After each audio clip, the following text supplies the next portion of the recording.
comme je vous le disais tout à l'heure, aujourd'hui, et comme vous l'avez constaté, nous avons donc de nombreux jeunes qui se lèvent pour s'engager avec le Seigneur, pour marcher avec lui et pour le servir.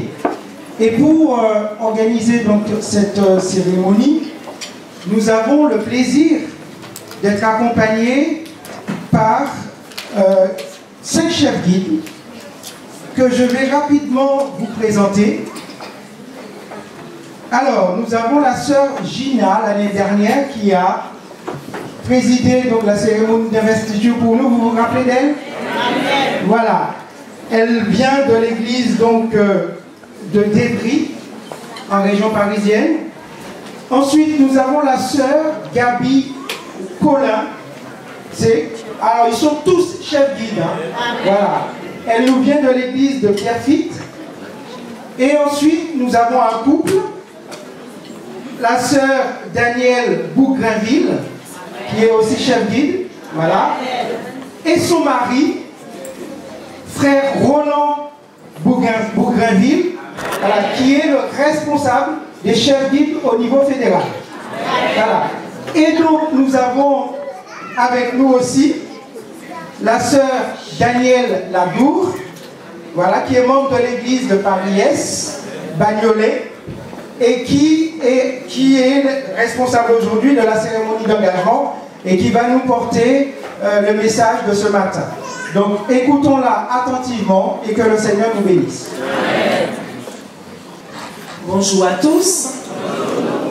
Mes collaborateurs et moi-même sommes heureux d'être parmi vous en ce matin et nous vous remercions de votre accueil. Je regarde la pendule, il est 11h25 et normalement nous devons terminer à midi. Alors, un peu d'indulgence et de patience parce que c'est le sabbat de l'engagement des JA. Pour vous dire, chers membres, quelle jeunesse que vous avez.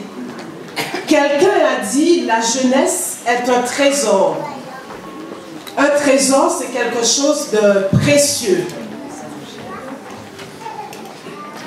On en prend soin, n'est-ce pas? On le met à l'abri, on le met en lieu sûr. Que Dieu bénisse votre jeunesse et vous donne toutes les qualités nécessaires pour la placer dans les greniers célestes. Alors, juste avant de continuer, je vous invite à incliner la tête pour une courte prière. Notre Seigneur et notre Dieu, nous allons ouvrir ta parole et nous te demandons l'intelligence pour la comprendre, la sagesse pour la mettre en pratique et ton Saint-Esprit pour nous éclairer au nom de Jésus. Amen. Dans la société d'aujourd'hui, beaucoup de personnes s'engagent dans le but d'être utiles aux autres. Et selon les statistiques, chaque année, nous avons par exemple des jeunes, des milliers de jeunes qui s'engagent comme sapeurs-pompiers volontaires pour apprendre à sauver des vies. D'autres encore s'engagent dans des œuvres humanitaires pour soigner, apporter de l'aide aux plus démunis et d'autres encore dans la protection des animaux. Et nous avons d'autres exemples d'engagement. Mais arrêtons-nous un instant sur ce terme, l'engagement. Que veut-il vraiment dire? Est-ce qu'un esclot bien courageux pourrait répondre à la question? Qu'est-ce que cela veut dire s'engager? Ou un compagnon? Personne ne sait ce que c'est que s'engager? Oui, je vois une main. Il n'y a pas de courageux dans la salle. On peut donner plusieurs réponses. Ce mot peut avoir plusieurs définitions. Un engagement peut être une promesse. Par exemple, Oliver, si ton papa te dit qu'il vient te chercher après l'école, c'est une promesse. Il doit tenir sa parole. C'est aussi une alliance, un accord entre deux personnes. Par exemple, deux personnes qui se marient s'engagent. L'engagement est aussi un choix volontaire à s'impliquer dans une action ou un choix volontaire à se mettre au service des autres. Et ce matin, si je le crois bien, cher Gia, vous qui êtes ici ce matin, qui allez prononcer votre engagement, personne ne vous a forcé. C'est volontairement que vous êtes là ce matin. Voyons un peu ce que la parole de Dieu nous dit de l'engagement et relisons le texte qui nous a été lu tout à l'heure, qui se trouve dans Matthieu, chapitre 21, versets 28 à 31. Matthieu 21, 28 à 31.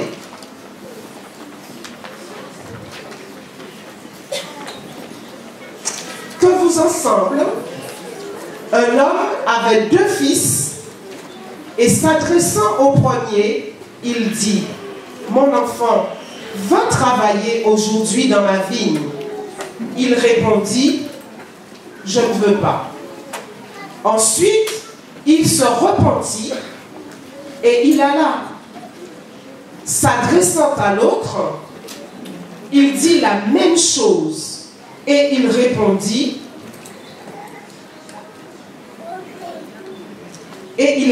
je veux bien, Seigneur.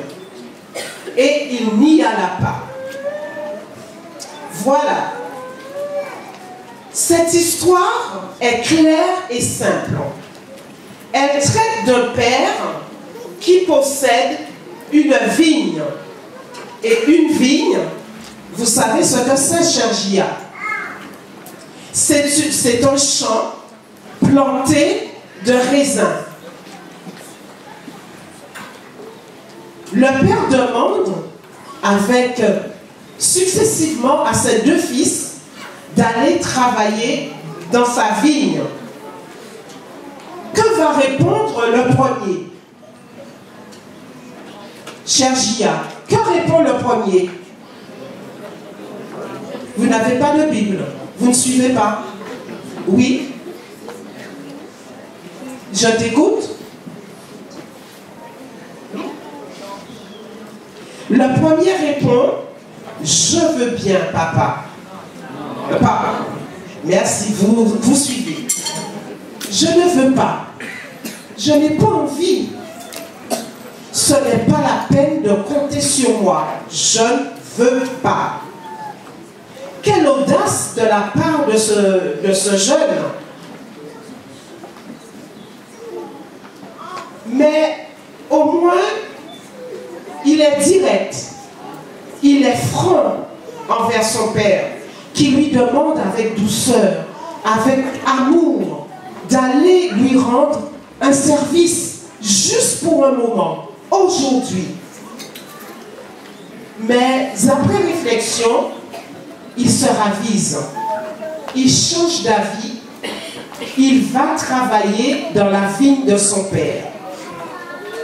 Quelle surprise et quelle joie pour le père. Voyons l'attitude du second fils. La même demande lui est adressée.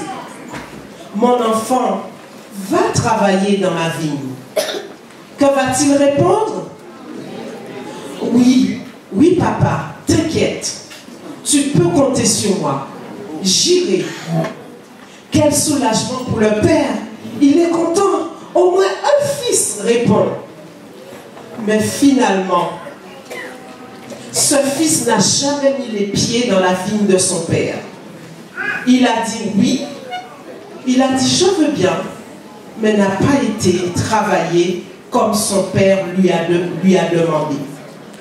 Ce fils, il a manqué de courage pour dire non. Il n'a pas honoré sa parole.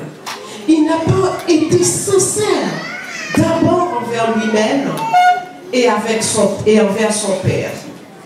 Quelle déception pour le père qui attendait une aide. Une question se pose à vous, cher Gia. Lequel de ces deux fils a tenu parole? Chers compagnons, une question pour vous. Lequel de ces deux fils a tenu parole? Le premier, bien sûr, vous avez vu juste. Il a respecté sa promesse. Il a dit non au départ et puis il est allé travailler. Il a dit je ne veux pas, mais il a été travailler dans la vigne de son père. Et le second, qu'est-ce qu'il a dit? Oui, je vais tout de suite, si tu veux. Mais il ne s'est jamais présenté. Au regard de ces deux exemples, nous avons une définition claire et nette de ce que c'est que s'engager. S'engager, c'est donner sa parole et la tenir. C'est être sincère, honnête dans les décisions que tu prends, cher Gia. L'engagement, c'est le respect envers la personne avec qui tu as fait alliance. C'est donner sa promesse. Gia, lorsque tu t'engages, on doit pouvoir compter sur toi, pouvoir te faire confiance. L'engagement que tu vas prononcer ce matin est quelque chose de sérieux. Tu t'engages avec le Dieu de l'univers. Tu choisis de faire de ton mieux. Tu choisis de progresser avec lui. Ton oui doit être oui. Il n'y a pas de Gia de chrétien balance. C'est-à-dire tantôt oui, tantôt non. Ça n'existe pas. Tu dois être fiable. Car s'engager, ce n'est pas un jeu. Ce n'est pas venir aux activités Gia, recevoir un badge, un foulard et disparaître par la suite. Non, ce n'est pas cela l'engagement. La rigueur et la fermeté s'imposent dans la vie du tison, dans la vie du bourgeon, dans la vie de l'explorateur et dans la vie du compagnon, et même nous, en tant que membres d'église, la rigueur et la fermeté s'imposent. Notre société a besoin d'hommes, de femmes, de jeunes filles, de jeunes gens qui soient cohérents dans dans la manière d'être. Dans notre manière d'être, nous devrions être cohérents. Gia, tu prononces ton engagement. Tu as le devoir d'aller jusqu'au bout dans tes choix et dans tes décisions. Ce sont de telles personnes dont Dieu a besoin aujourd'hui. Puis-je te rappeler, cher Gia, que tu es le sel de la terre et que ta mission, c'est de donner du goût, d'impacter la vie d'autres jeunes comme toi, de par ton comportement, de par ton langage, de par la manière de te vêtir. Ce matin, Dieu a besoin de toi, cher Gia. Il a besoin de jeunes qui soient honnêtes, loyaux, purs, ayant un idéal élevé. Des jeunes qui soient capables de discerner le bien du mal et d'attirer d'autres jeunes à ce Dieu. Ce Dieu qui t'aime tant, cher Gia, et qui n'a pas hésité un seul instant à s'engager au point d'envoyer son seul fils, son fils unique, mourir sur une croix pour toi. Quel engagement! Quel engagement de la part de Dieu amoureux, fou amoureux de toi, jeune. Mon souhait pour vous en ce matin, c'est que vous soyez des jeunes gens, des jeunes filles sur qui l'on peut compter. Que ce soit à l'école, au lycée, à l'église, à la maison, au travail, là où vous êtes, dans quel domaine que ce soit, qu'on puisse vous faire confiance. Non seulement vous vous engagez avec votre Dieu, vous vous engagez aussi avec autrui. Le respect d'autrui s'impose entre camarades, avec vos professeurs, vos parents. Que vous soyez fidèles, fidèles comme la boussole l'est au pôle. Ce matin, retenez bien cette règle d'or. Celui qui est fidèle dans les petites choses le sera aussi dans les grandes. Si vous êtes fidèle dans les petites choses, on pourra vous confier de grandes choses. Voilà ma prière pour vous ce matin. Amen.